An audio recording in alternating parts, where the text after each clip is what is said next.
Welcome, it's Dr. Parikh. So I like using Riff's psychological well-being scales. There's a nice article that goes with it that explains it, but students found it a little cumbersome to score because there's a bunch of items that need to get reversed, and then you have to add up the different scales. So I thought I would try to move things along a little bit by creating a Google Sheet. So I think I've got it working well. We will see. This is a scale that's freely available, but I couldn't find any online place to get a score from it. So when you come in, the sheet is going to be set up so that nobody but me can edit it. And ideally, so that nobody can even make a comment or suggest edits. What you need to do is hit let me start slower. File, make a copy. This will go into whatever drive you're signed into right now. It doesn't really matter where it goes, but just try to notice what account you're signed in with, whether it's your school ID or a personal account, just so that you know where it is. And it'll start just generally in your drive and it'll say copy of blah, blah, blah, blah, blah, which is fine. It's fine. And then it'll open up in a new window.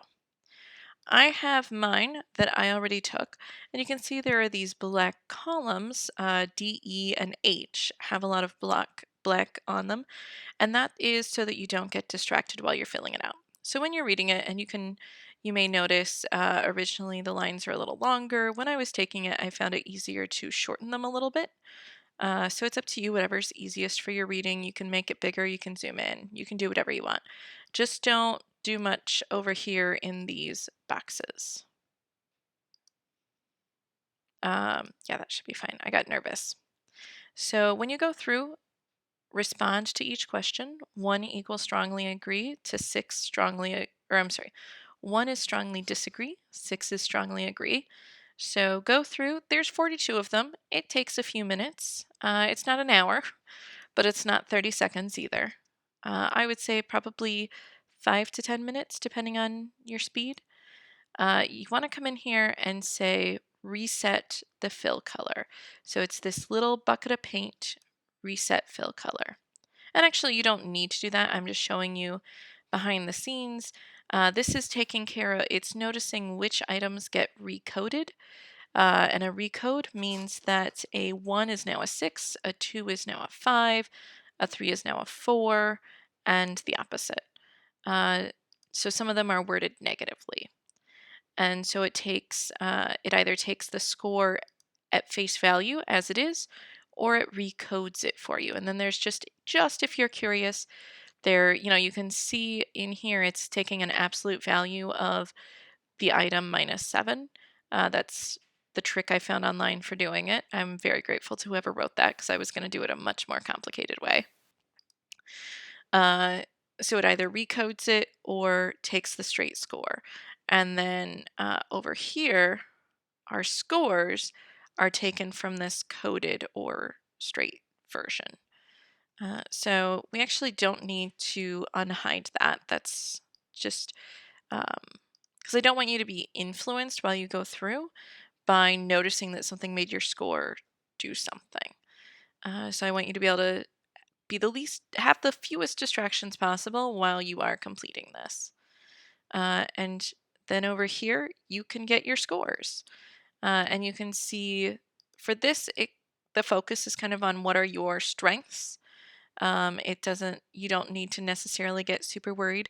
I'll also point out, and we might talk about this later, a few of these probably have some cultural bias to them. So, for example, autonomy. I am from the Midwest, and you'll hear me talk about this if you do the emotional intelligence one too. I'm from the Midwest. We avoid conflict, and particularly in my family, we avoid conflict. If you don't agree with what's being discussed, you either just kind of sit quietly or you very gently express your disagreement. And you make your own decision, but you think carefully about what the people around you are doing before you do that. People from more collectivistic cultures may have even lower scores as a norm. Higher scores might not be associated with well being in those cultures. I'm not sure. So I don't know that there's a single ideal value for any of these, or I don't know if you can be tops in all of these areas. Similarly, environmental mastery has a lot of things about structuring your day the way you want, having your house the way you want. And I suspect that there's a lot of privilege, economic privilege, that goes in there.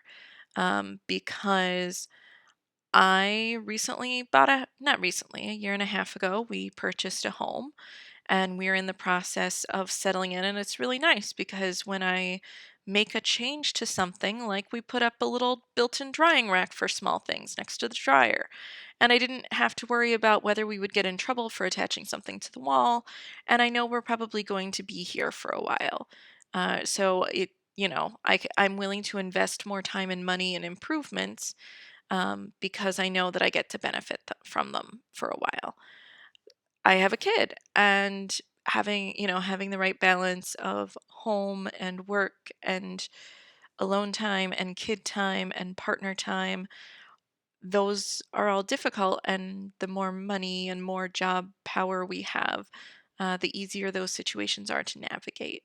So I just want to recognize that definitely some of these have some potential bias in them. Um,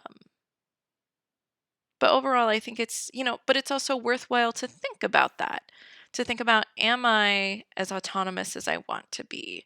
And to also recognize, I mean, it's important to recognize strengths, but it's also important to recognize when we don't have maybe part of our difficulty right now is not being able to control our environment, and that's a big thing. And then we can look for ways we can increase that control, um, or look for ways to kind of put it in perspective and focus on other things. There's a lot of ways to go with this. Uh, so, as far as I can tell, everything's working well. But if you notice any issues, just let me know. Again, the secret to this, to seeing your score at the end, is to just take these dimensions and scores and go to the little paint bucket and hit reset. Thanks. Bye bye.